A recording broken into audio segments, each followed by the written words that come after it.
Okay,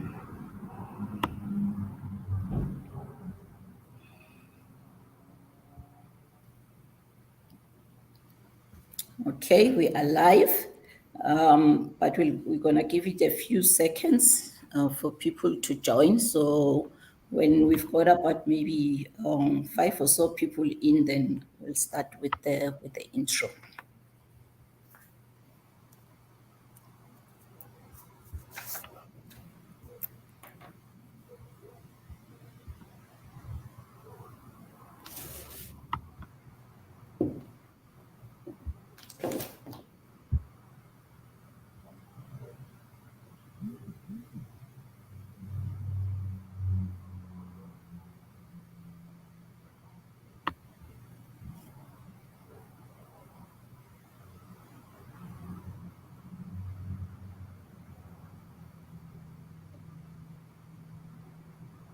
Okay, we are live.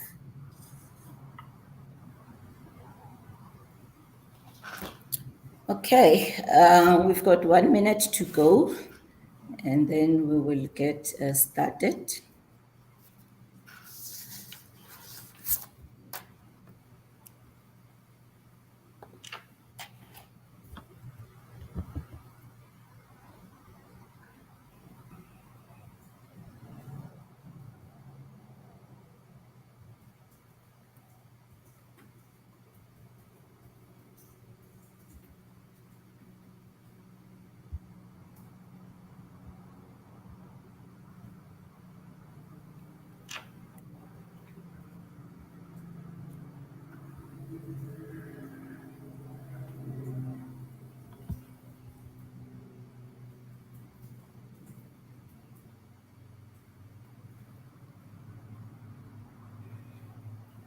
Okay, it's 6 o'clock.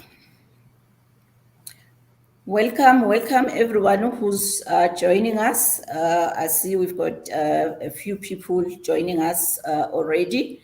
We're having our online conversation. It's our last conversation for the year. And the conversation is really about entrepreneurship. Entrepreneurship not being a destination, but being a journey that you take, and that journey can take you in all sorts of different paths.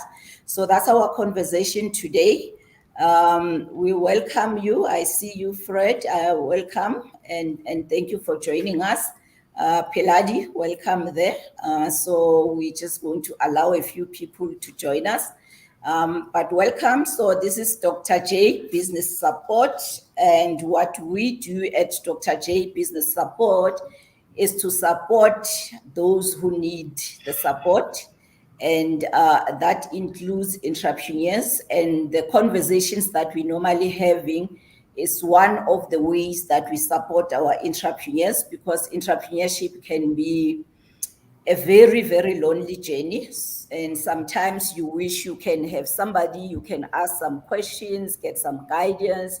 And so we keep these conversations free most of the time, so that we allow you to come in, listen in, ask questions, share your thoughts, share your experiences. And in that way, we learn from each other's experiences. But we at Dr. J Business Support, we don't only support entrepreneurs, we also support professionals via coaching. So we do coaching. We support postgraduate students on their research, data analysis, and a lot of other things. And if you're interested to know more about what Dr. J Biz is about, go onto our website or follow any of our social media pages, and then you learn more about us. But let's get to today's business, which is our last conversation for the year, as I've said. And today's business is really all about entrepreneurship, being a journey and not a destination. You will never arrive where you're going. As long as you are alive, it is that journey that you'll be on, and it's got all sorts of things that you're going to come across. So today we've got Alice as our guest, who's going to share her story as an entrepreneur. She's been exposed to entrepreneurship at a very, very, very, I mean, like very young age. And at the time, she didn't even have an idea that what she was doing was entrepreneurship, because she was just doing what her grandmother told her to do. But I don't want to spoil the story. I will allow Alice to share her story. So we'll give her about 10 minutes or so with no disruption for her to share a story as to how this journey started, what happened, what did her grandmother do right that made her to even go as far as studying masters in entrepreneurship and even choose a profession that relates or has everything to do with entrepreneurship. So I'll give over to Alice. She will introduce herself, tell you a bit more about her journey. And then after the 10 minutes, I'll come back on. And as she speaks, feel free to post your questions.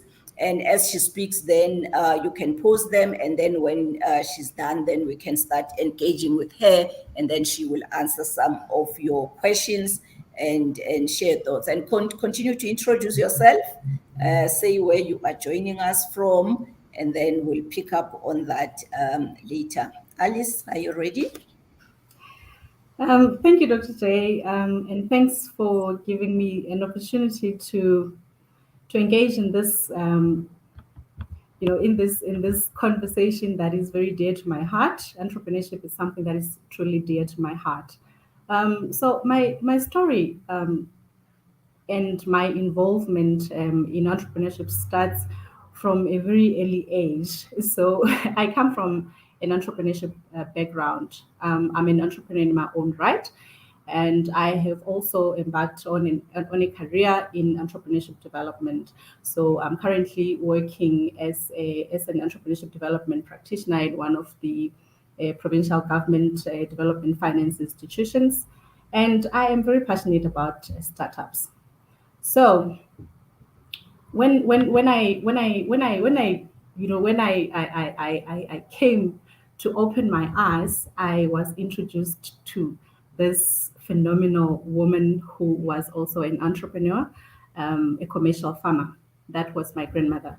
So my grandmother was, involved in activities that included maize production, that included production of milk. She had cows and she was producing milk. She also was involved in vegetable production as well as production of fruits. So because she was a commercial farmer, she was selling most of her produce to local businesses. So as I grow up, of course, I'm just growing up and doing what other children are doing. I'm just playing. I have no idea or observation as a child of what is happening at home. But I grow up, and at a later stage, I think when I was about 6 years old, one of my family members, this is my other grandmother, comes home and asks my grandmother for a daughter because she did not have a daughter. So it is common practice, especially in my family, to be raised by the whole family. So you don't necessarily have to be raised by your parents. Anyone in the family is regarded your parent. So my other grandmother didn't have a daughter, she only had sons. So I now have to move from my initial family, moving to my new family, and living and growing up under my other grandmother's guardianship. So as I grow up, I observe that my grandmother, my new family now, is also an entrepreneur in her own right. She is, however, full-time employed. She is also a subsistence farmer. So in her activities, she was producing broilers. She was also producing fruits and vegetables. So this is a point when I really got involved in the actual or practical perspective of entrepreneurship. Though I didn't understand or even have an idea of what it was, I was just following an instruction as Dr. J alluded to. But in that activity, there's a lot of lessons that I'm learning. So I grow up, I go to school, I continue my schooling. When I was 12 years old, I started high school. So at my school, I mean, your usual subjects would make up the curriculum, but how our curriculum was designed, it was infused with entrepreneurship education. So while I was studying other subjects such as mathematics, science, and others, we had two options. We had two subjects that were elective. So you would rather you'd either choose to do agriculture, or you would choose to do fashion and fabrics.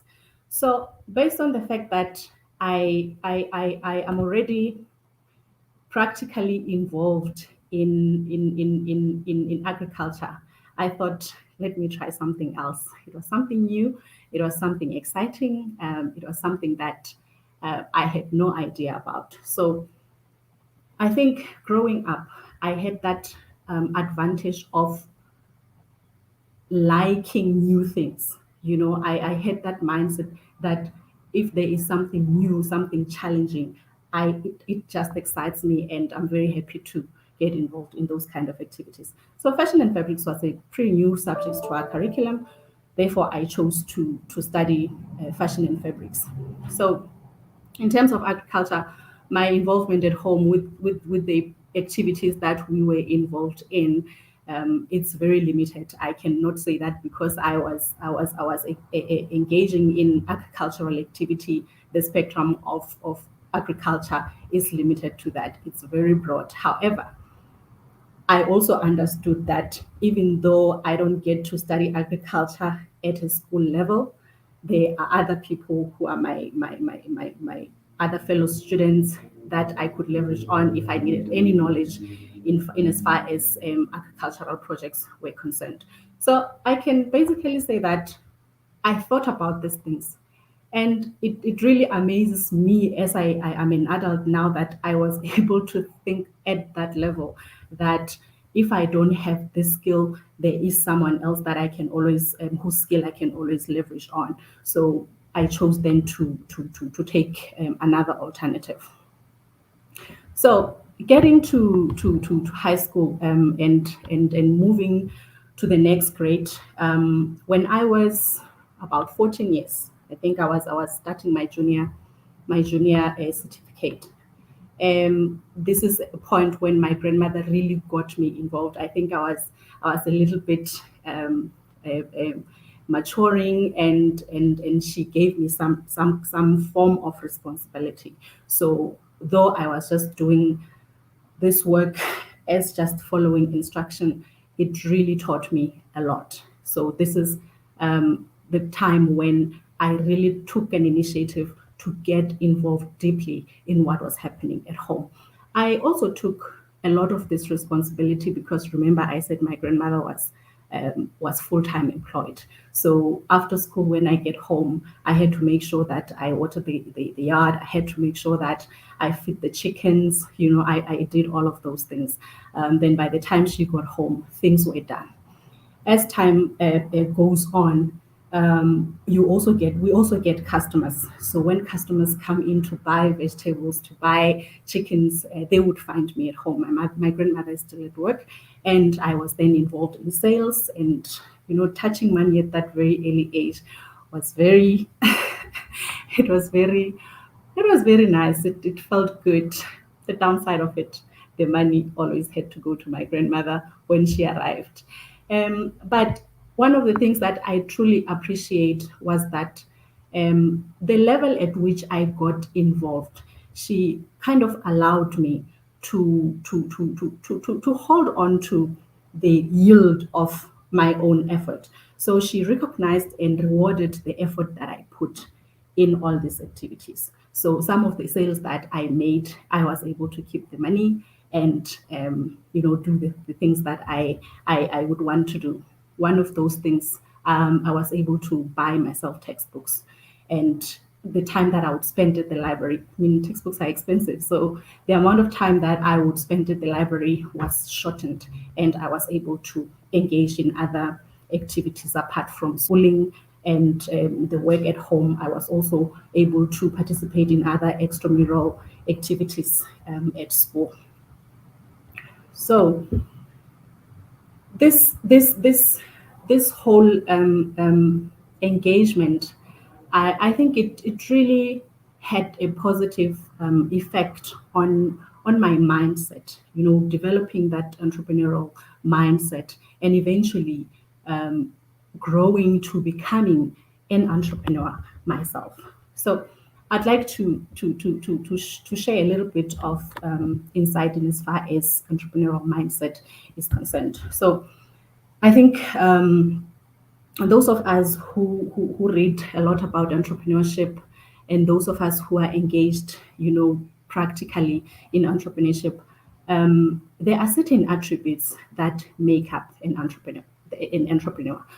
So understanding the true essence of entrepreneurship becomes very important.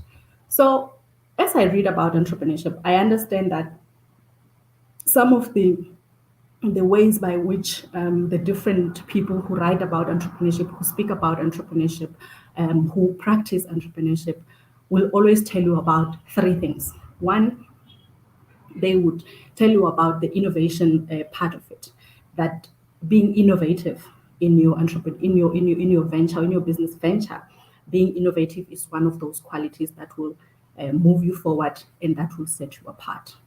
The second one, being proactive as an entrepreneur, also sets you apart. And the last one, being a risk taker. So as an entrepreneur, it's very important to understand those aspects. The next issue that I want to talk to pertains to necessity versus opportunity entrepreneurship. So going back to my own story, I can say that my involvement in entrepreneurship was really based on the opportunities that prevailed in the village where I grew up. However, as I grow, there are certain things, certain limitations that really make your effort a necessity rather than just pursuing market opportunities. So I think the issues about necessity and opportunity-driven entrepreneurship need to be understood in the perspective of the environments within which we within which we play, within which we engage.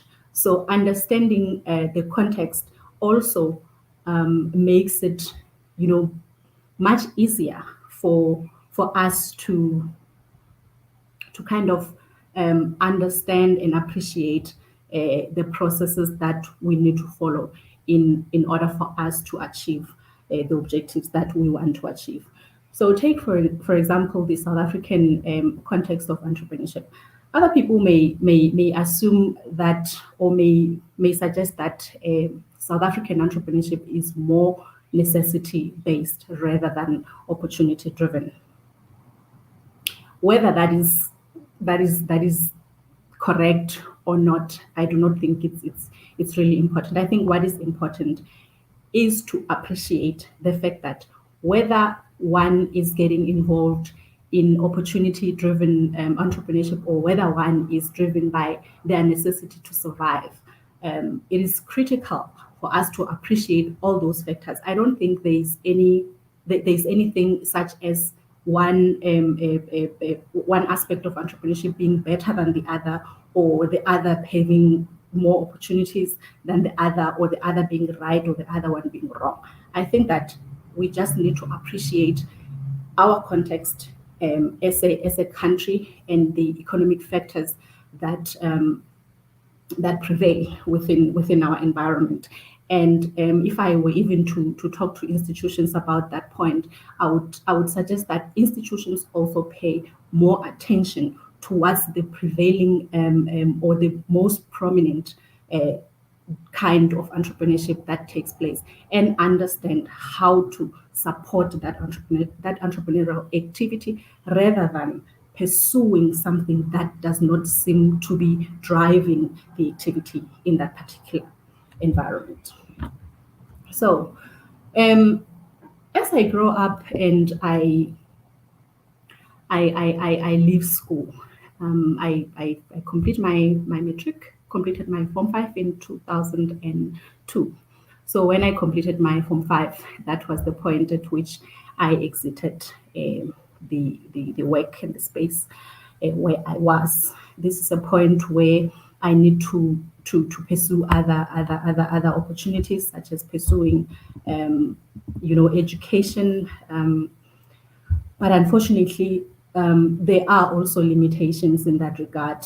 There's issues about affordability, affording to go to university, and other issues, of course, that would affect one in how they move forward in their lives. So I found myself having to, at that point, leave my grandmother, leave the activity that I was involved in, and going to look for other opportunities. So in the following year, I came to Gauteng, and I went to further my studies. I graduated with a diploma in IT.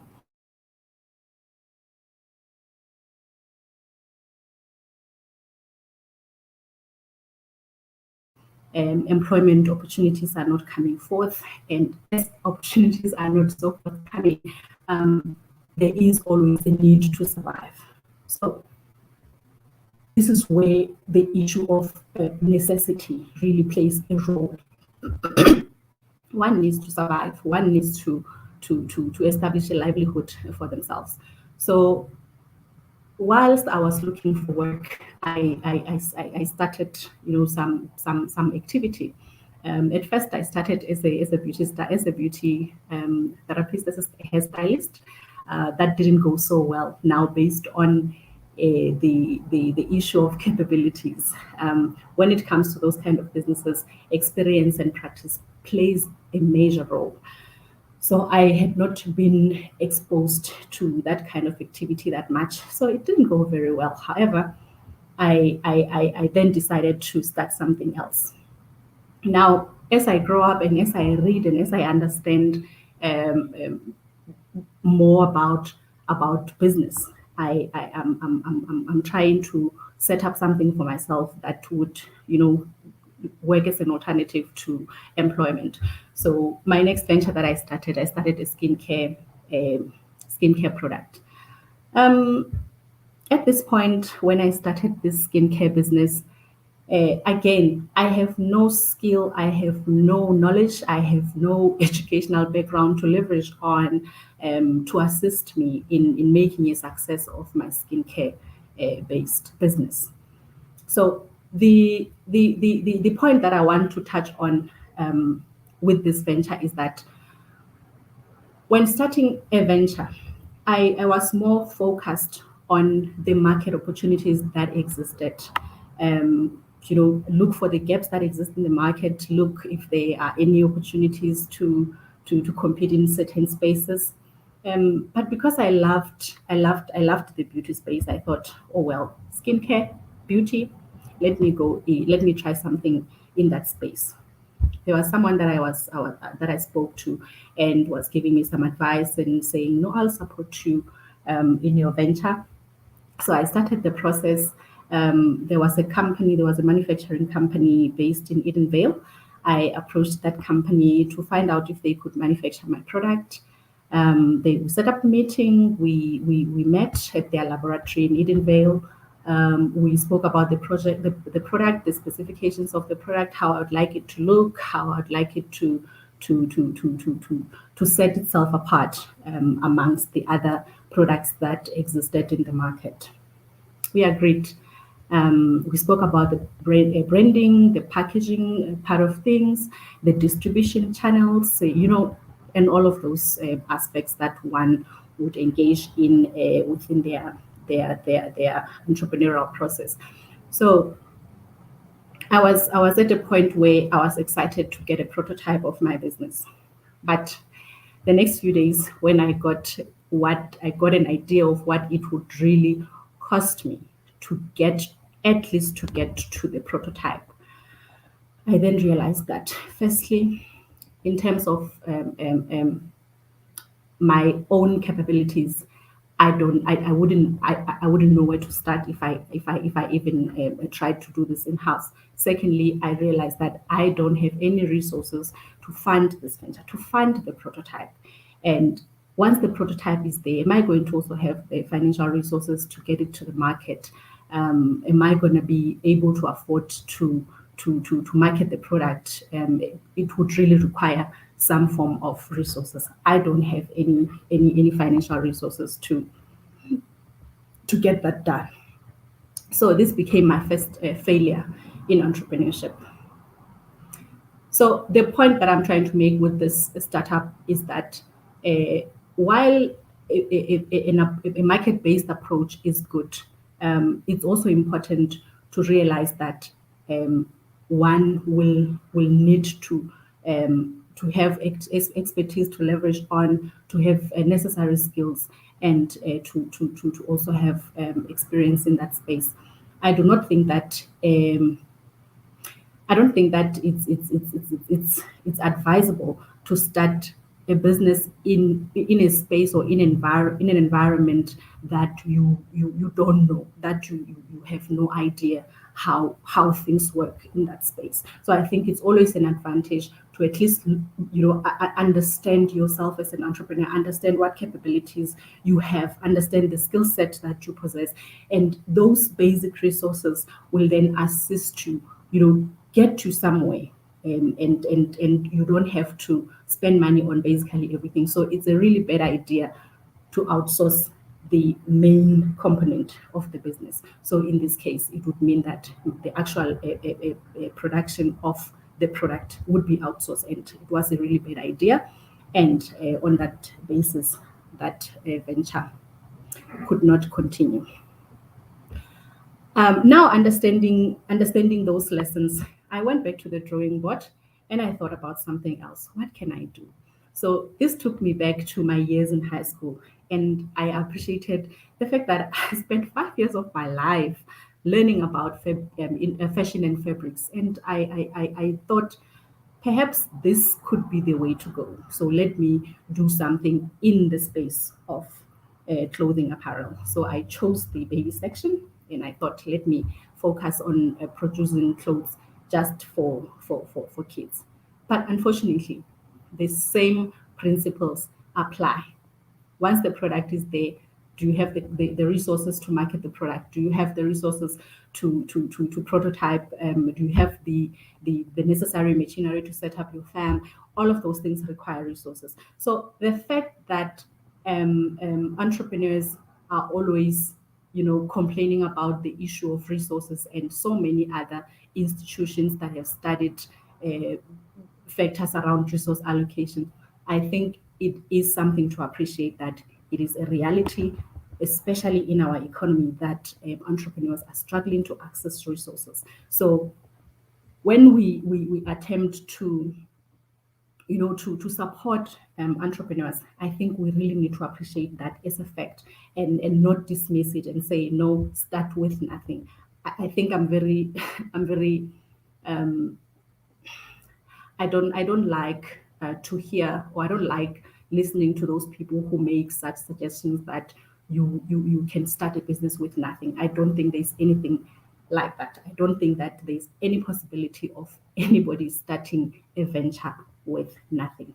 Well, of course, people have different views. That is my subjective view. But I think as far as today, I still hold strongly to that view. I really believe that we need resources in order to start a new venture, whether those resources are internal resources or external resources, but those resources are very, very essential in one establishing their new venture. So I think that's about all that I can share in as far as my journey in entrepreneurship is concerned. I was fortunate to then be able to find work in in an employment. I was able to find employment. So when I got employment, I got employment in a space that deals with entrepreneurship development. Yes, I had been employed elsewhere. I've worked for different companies. I've worked for other government institutions. But eventually, when I landed my, I can say, next best opportunity in the work and corporate environment, it was within an entrepreneurship development space. So understanding what I understood in as far as entrepreneurship and venture creation was concerned in a practical perspective, and getting exposed to people who are doing the things that the very same things that I did, people who are making the same mistakes that I did. I think that really humbled me. And I think that as people who are working with entrepreneurs on a daily basis, we need to really be compassionate about the efforts that they are putting forward in creating their own lifestyles, in considering entrepreneurship as an alternative to employment. I think we really need to be compassionate and support those efforts. So as I continue with my work, I also appreciated that I did not have as much knowledge in the theoretical perspective of entrepreneurship. So that's when I decided to attend training. I went to study business. I graduated with a Bachelor of Business Administration. I later graduated with a Bachelor of Business Administration. And this came with development in my career, of course, and that was really amazing. And at a point where I am now, 2 years ago, I decided to enroll for a Master of Entrepreneurship and New Venture Creation, and I graduated in 2020. So I think that also helps me a lot to appreciate certain issues about entrepreneurship and being more compassionate towards entrepreneurs and doing the best that I can. The second thing that I want to touch on is the importance of support. So with entrepreneurs, we are not often exposed to as much resources as we need. So we depend on friends, we depend on family to assist us grow our ventures. But fortunately, the government is providing that kind of support. It is very important, and I think that entrepreneurs need to leverage that government support in order for their entrepreneurs their enterprises to thrive. So where I am today, I have developed new perspectives in as far as entrepreneurship is concerned. I am more compassionate about entrepreneurs and the journeys that we embark on, the factors that cause us to fail and the factors that cause us to succeed. So having each other and assisting each other, supporting each other, holding each other's hands will really, I think, take us far in as far as our ventures are concerned. So that's about what I can share in as far as my journey in entrepreneurship is concerned. Dr. J.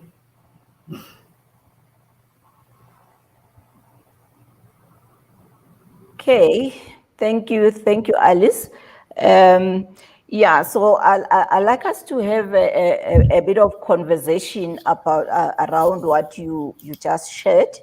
And welcome again to those who joined us later. Please feel free to share your thoughts on the chat, and feel free to ask questions if you've got questions. And one of the things, so we've themed this: entrepreneurship is not a destination; it is a journey. And in your journey, as much as you have not always been in the practicing side of entrepreneurship, you've also been in the side of supporting entrepreneurs. What experience that you got from practicing that you can point to that you think became so important to support entrepreneurs a bit much better than if maybe you did not practice as an entrepreneur? Dr. J, I think most importantly, appreciating that failure is not fatal. Failure is not fatal. Failure is a stepping stone. It's a lesson learned. Every time that one faces a challenge, it's an opportunity. We need to take it as an opportunity to learn something new and take that lesson and apply it in our next effort or in our next venture. Sometimes when startups fail, and an entrepreneur moves on to the next startup, we find often that they repeat the same mistakes that they repeated. I'm not sure, perhaps because we are not appreciating enough the lessons from our previous experiences. I'm really not sure what is happening, but I think that we need to really appreciate those lessons. Another issue that I want to talk to is the cultural perspective of entrepreneurship. I think in our society, failure is not something that is embraced. I think when a person has failed in one thing or the other, they are condemned, they are criticized. There's a lot of things that would be said in as far as that failure is concerned. I think as a society, we need to start changing that culture and appreciating the fact that failure is a lesson learned, and taking that lesson and applying it in our next venture. Another issue is the issue of planning. So most of the time, entrepreneurs we learn as we go.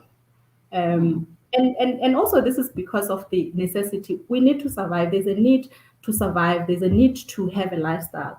For someone, this is the only thing they have to put bread on the table. So there's no space to fail. We don't want to fail. We want to succeed at the next attempt. And any failure can be very devastating. So hence I'm saying that support becomes very important, in that when entrepreneurs are supported in their ventures, then even when they fail, we continue to support them. Then the blow is kind of cushioned in a way, and people are able to move forward. I think that's one of the things that influence certain programs, such as grant funds, if that entrepreneurs can access from certain institutions.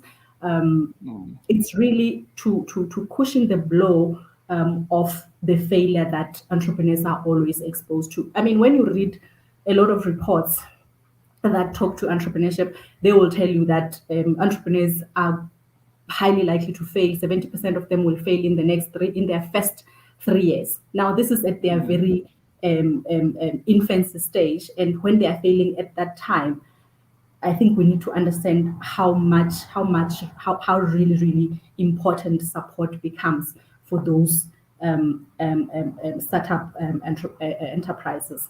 So those are some of the lessons that I learned. So these are lessons that I learned in my own practical perspective of entrepreneurship, and these are the lessons that I'm also applying in my professional perspective of entrepreneurship. So as an entrepreneurship development practitioner, I always reflect on those issues, and those kind of guide how I engage and work and support entrepreneurs in their ventures. Okay, no, that's lovely. I like the emphasis that you bringing on the issue of failure, because failure has got a negative connotation, which in entrepreneurship is supposed to be a good thing, because you can't get to the success without starting from the failure. And I hope we've got entrepreneurs here who are listening to say, if you fail, you're supposed to be happy, because that means you are going towards your success. because you're not going to get to the success without the failure. And I hope, as you say, the culture can slowly start changing, where we start appreciating entrepreneurs who have failed, and not see them in the negative light. Because if the entrepreneurs fail, that kind of like give us a sense that they are likely going to succeed in the next. It might be the second, the third, the fourth, whatever that might be.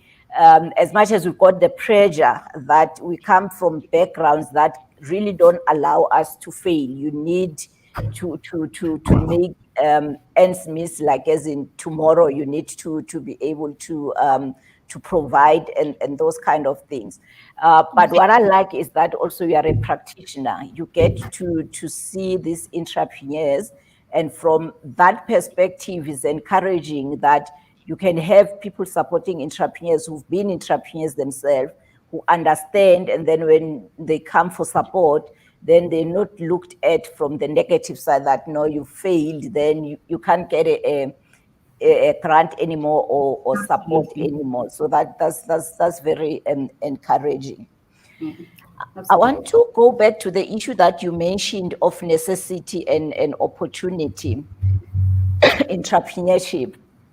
There's one thing that I've heard a lot, that you find people arguing as to who's the real entrepreneur. And those who are in the growth space, having the opportunities to grow, tend to think they are the real entrepreneurs. And then those who are in the necessities space don't see themselves as entrepreneurs. And you mentioned something about that there's no one better than the other. Do you want to talk maybe a bit more, which I hope can also encourage those who feel discouraged by those who are growing and say, but you are not the real entrepreneur? What would you say to those necessity entrepreneurs who feel like they are not real entrepreneurs? Okay, thanks for that, Dr. J. I think that based on the information that we consume, I think I also need to make this point. It's very important to read as entrepreneurs. There's always new information emerging in the entrepreneurship space. There are a lot of spillovers that we can learn from, knowledge spillovers. So it's very important to read. So as I read issues around, I think Dr. J, you'll also remember that I've spoken a lot about the other typologies, productive and unproductive entrepreneurship typologies. Though I don't want to talk about that in particular. I wanted today to focus on the opportunity-driven and the necessity-driven typologies. So when we read about these typologies, I have not come across, I don't know if you have, but I have not come across at any point where entrepreneurship scholars are suggesting one typology of entrepreneurship being better than the other, or the other having more advantages of the other, or the other being correct or the other being wrong. I think what we need to appreciate is that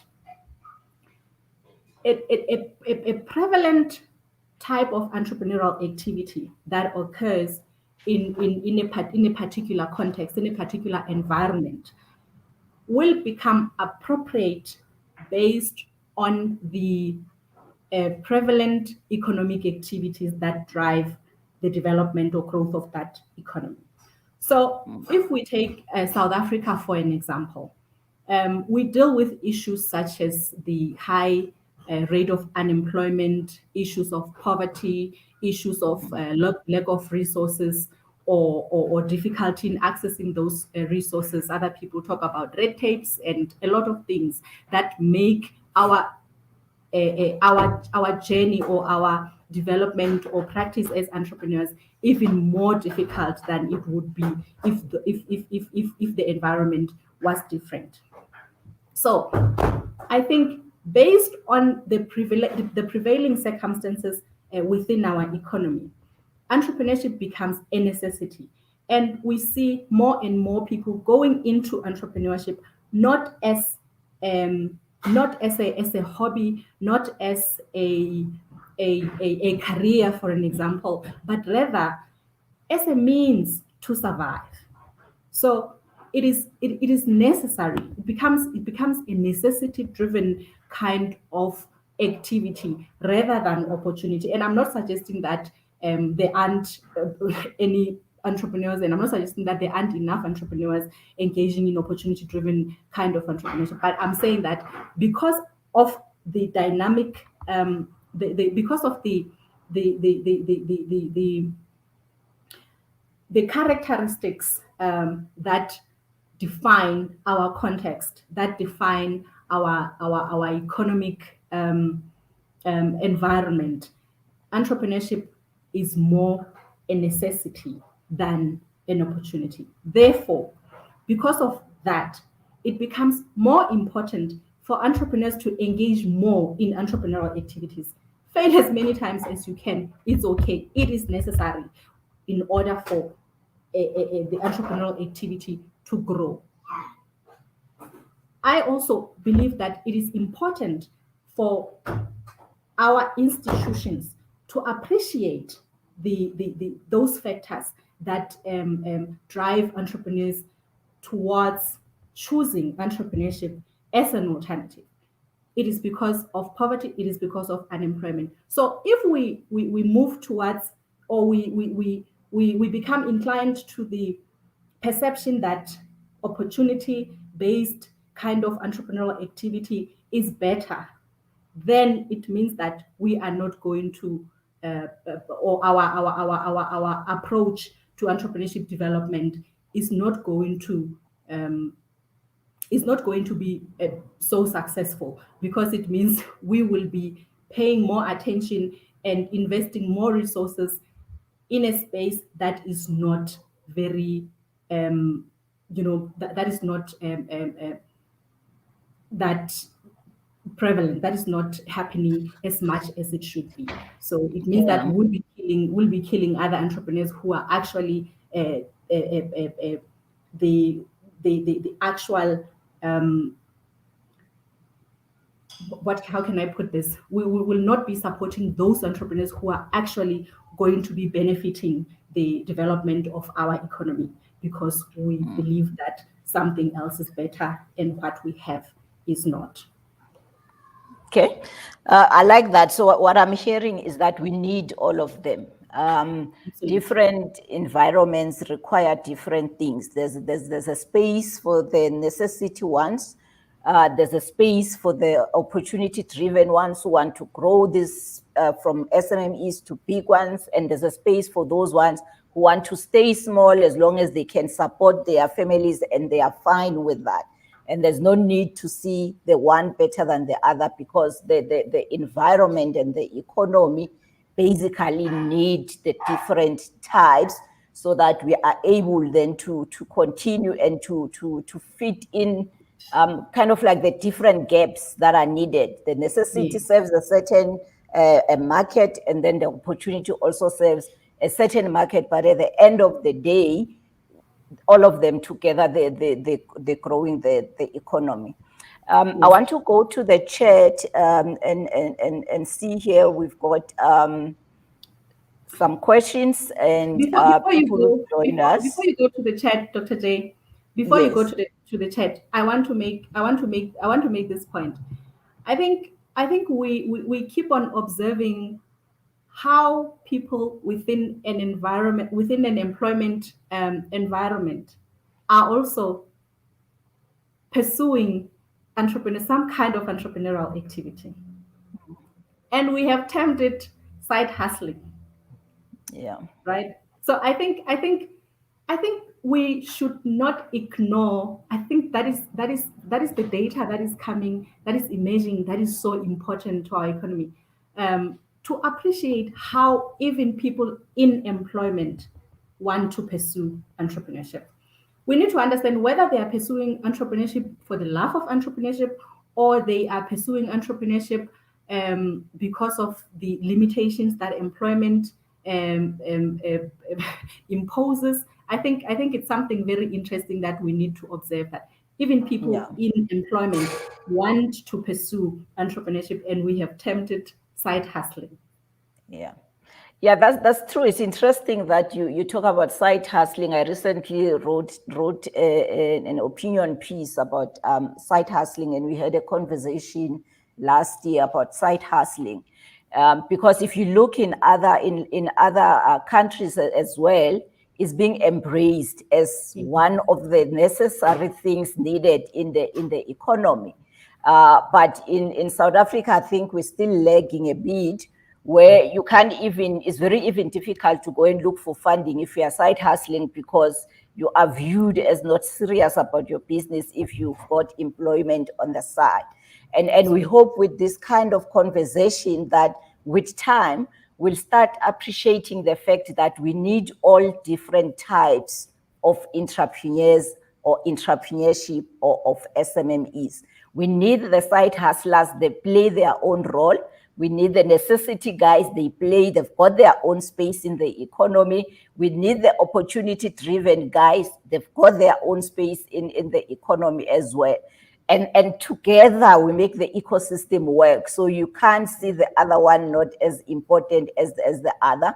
But what's interesting as well, which I like, is that the side hustlers are becoming confident to say, I'm a side hustler.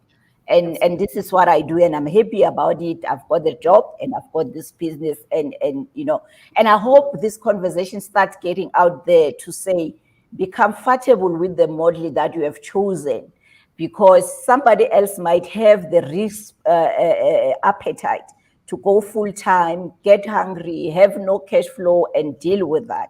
But somebody else does not have that appetite, but he still has love for some business to run, and it's okay. And we all fit in the ecosystem to make it to work in totality. So I like that you've raised that point, because it's one of those things where you find the side hustlers think, and then those who are full-time still, we are the real deal. We left our jobs, we get hungry, that kind of a thing. But we all need each other. Everybody has got a role to play in the ecosystem, a different role. If you kill all the side hustler, you are killing a certain part of the economy. If you kill the necessity guys, you are killing a certain part of the economy. Therefore, we need everybody. And I hope the side hustlers there who are joining us, the necessity guys who are joining us, you are real deal. You are needed in the economy. There's no need to feel otherwise. Let me go to the chat. We're left with 10 minutes to go. Fred, yes, you are with us. I see Fred was asking if he's really live with us. We are with us. Nonkulego, Dr. P, Elaine, welcome all of you. I see you. Real Talk with Ntabi. I asked a question on the chat earlier, if the parents who are entrepreneurs, are they exposing their kids to entrepreneurship? And I saw Ntabi was saying that she doesn't have kids, but she's exposing her siblings to entrepreneurship, which is very nice. Nonkulego, welcome. Loving this content. You just refreshed my mind. Welcome, Nonkulego. Let me see. Nonkulego again, a question here. Hi, Alice. Lovely story. Thanks for sharing. As a practitioner in your current space and with the background that you have, as an entrepreneur yourself, what is that change that you will make to implement to allow the organization to provide better support to startups? I think that you covered a bit of that when you spoke also about the learnings from you as a practicing entrepreneur that you've brought in, as well as a now a person supporting entrepreneurs. Do you want to maybe respond to that or add something to that? Okay, thanks Nonkululeko for that question. I did cover that. I think that I made this point when I was talking about institutions, saying that institutions need to start embracing the necessity-driven entrepreneurs even more now, given the prevalent economic dynamics of our country or our societies.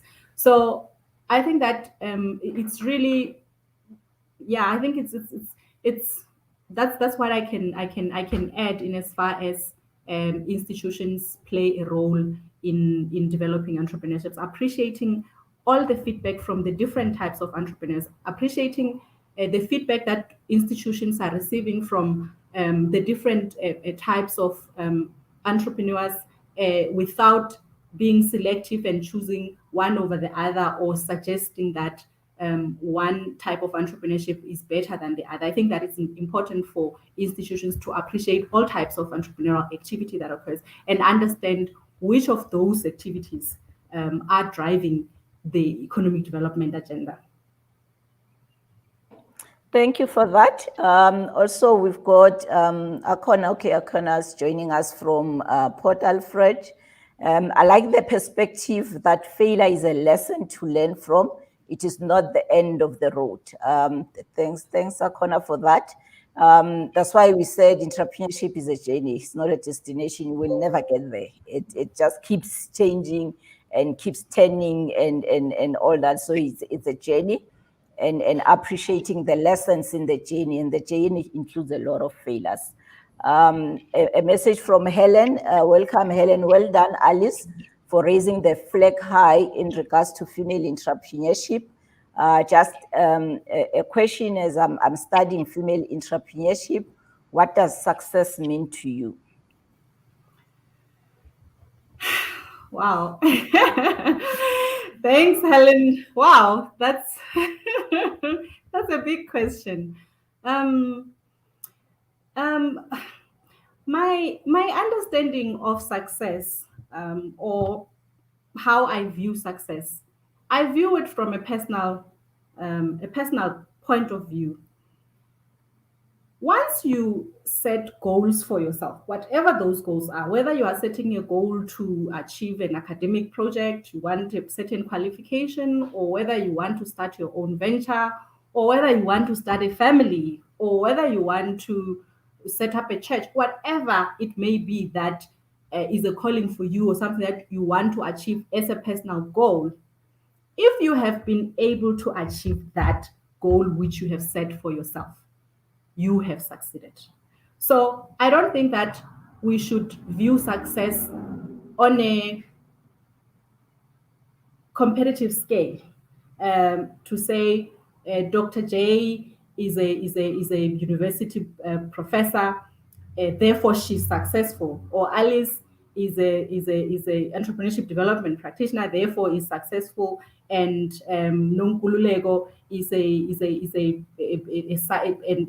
necessity-driven entrepreneur, therefore she's unsuccessful. I do not think appreciate or understanding success in that context is right. I think that we should regard success as a personal issue. If you have set a goal and you've been able to achieve that goal, that is success for you. So in as far as I'm concerned personally, success for me has meant that I set myself a goal. I want to achieve this particular project over this period of time. If I have been able to achieve that, it is success. Whether it doesn't make more money than you, it makes little money, or it doesn't make money, that is really besides the point. It has been an objective, a goal for me. If I have achieved it, that is my success. And I believe that everybody should understand success in that context. Okay, thank you for that. I see Dr. P says, thank you for sharing your journey with us, Alice, and reminding us that at the moment, entrepreneurship is more of a necessity now more than ever to survive our economic challenges. Lizelle says, as an economic development practitioner in rural development, I believe that in our current economic climate in South Africa, we should encourage entrepreneurship where there is a spark for it. I am a firm believer that we should introduce it at an early age as an option other than just looking for a job. What do you think? Thank you for the inspiration, Alice. Fiona says, I'll let you answer now. I'm trying to cover a few. We've got 3 minutes to go. I love my side hustle more than my job. Lol, as Fiona. I hope your employer's not seeing that, Fiona. And then Chantel says some side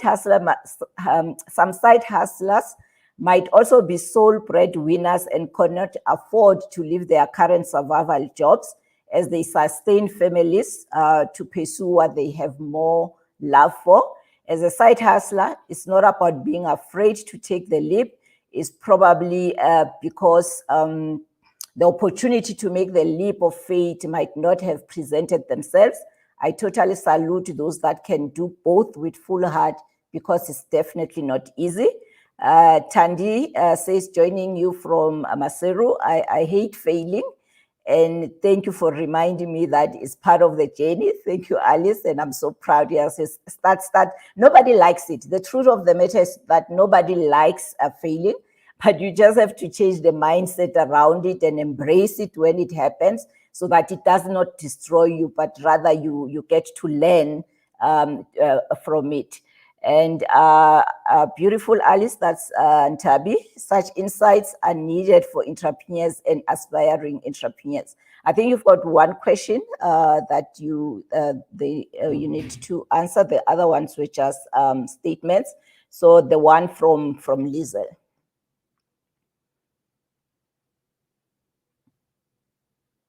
Dr. J, I'm muted. Dr. J? Yes, I can hear you. You were muted. You can go ahead. Yes. I'm saying, can you please? I had a lot of nice comments, and thanks to everyone for their comments.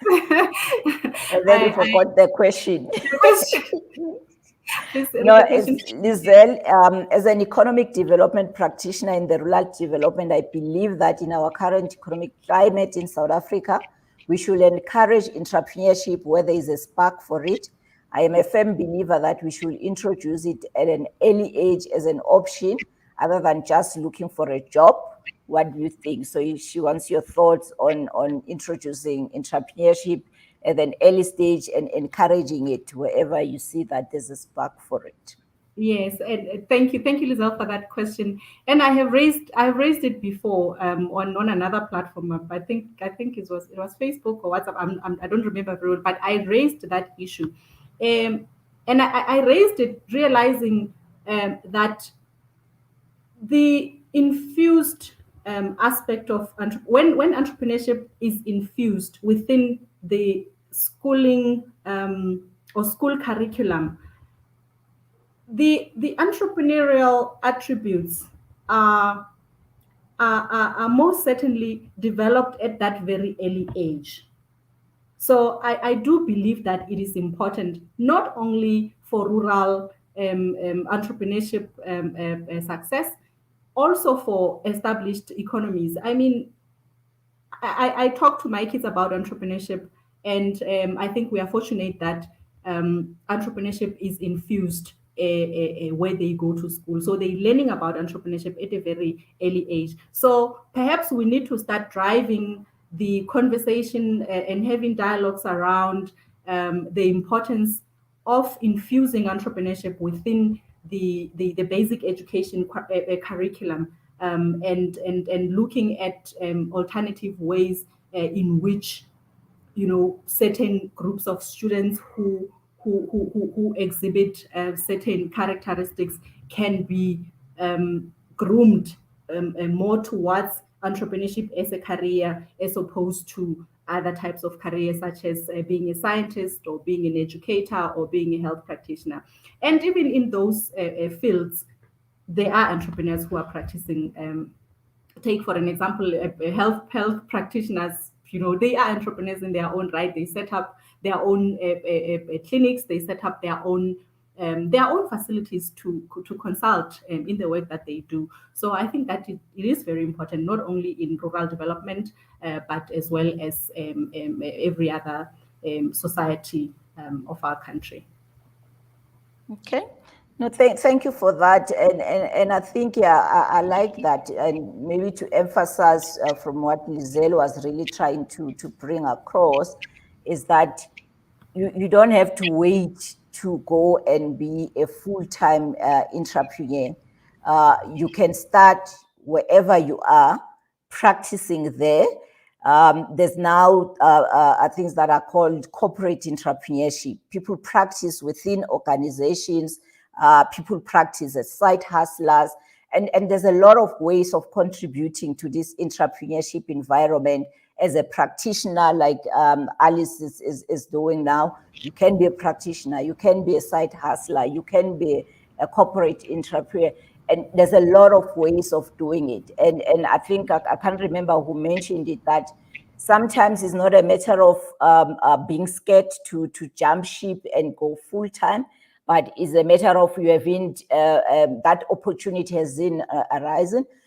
Sometimes it's an issue of responsibilities that you have, because we come also from different backgrounds. And I always emphasize that you need to be honest about your own context, analyze it properly and make those decisions. Don't just jump ship because it's an in thing. It looks like it's a thing that everybody's doing, because you need to be ready for it. You need to be prepared to do it, because when those nights come where you've got no money for nothing, it must be something you are comfortable with, because you made the decision deep in your heart and you said, I'm going to go for it and I'm going to stand for it, because it can get very hard. So I like that thinking that you need to analyze your own context. If it's time to jump ship, go full time, you see the opportunity, do so. If you are comfortable with being a side hustler, do so. If you are comfortable to be on the supporting side of entrepreneurs, do so. But we all need each other in that environment. And in closing, Alice, do you want to your last words?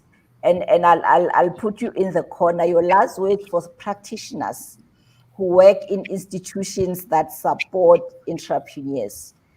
What would you like to say to them? And then your last words for the different types of entrepreneurs in 3 minutes. Thanks again, Dr. J. Let me start with the entrepreneurs in different contexts, whether you are a full-time entrepreneur, you are a corporate entrepreneur, you are a social entrepreneur, whatever kind of entrepreneurship activity you are involved in. I want to say that it is important, understanding and appreciating our context as South Africa, how resources are allocated, what kind of indicators, economic performance indicators we want to achieve. I think it is very important for entrepreneurs to understand the kind of support that is available for them, and understanding how institutions that are responsible for providing that support operate. I think that understanding will help entrepreneurs to find a fit, whether there is a fit between themselves as entrepreneurs and the institutions that seek to support them. And then to the entrepreneurship development practitioners, same goes for us. We need to appreciate the kind of entrepreneurship activities that occur, and move away from the perception of one type of activity being better than the other, and be more compassionate towards the different types of entrepreneurs that come through looking for support from us, and support them equally with compassion and with passion. Let us just be more compassionate than we currently are. Okay, thank you so much, Alice, for that, and thank you for taking the time to come to share where your love for entrepreneurship started from, and being on the other side, being an entrepreneur yourself, moving to being on the other side where you support entrepreneurs.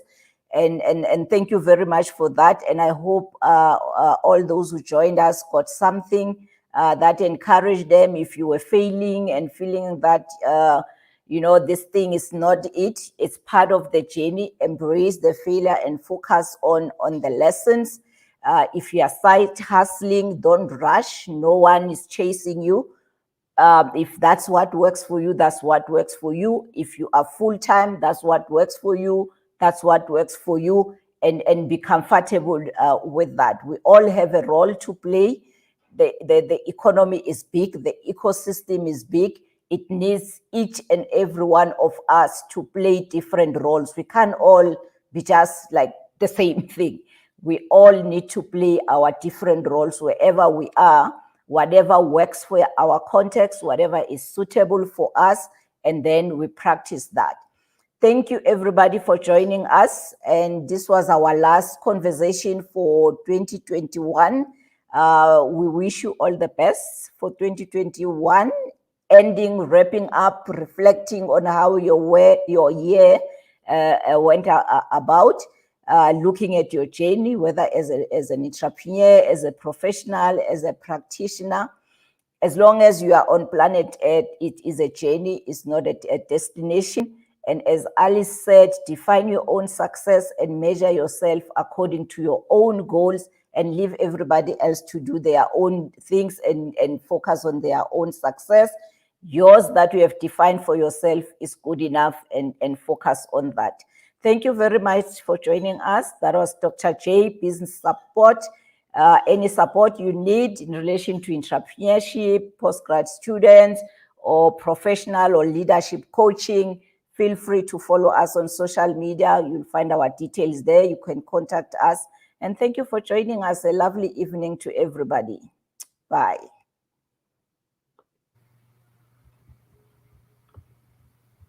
Kingu yuwa wa chidi ona kona biti sana.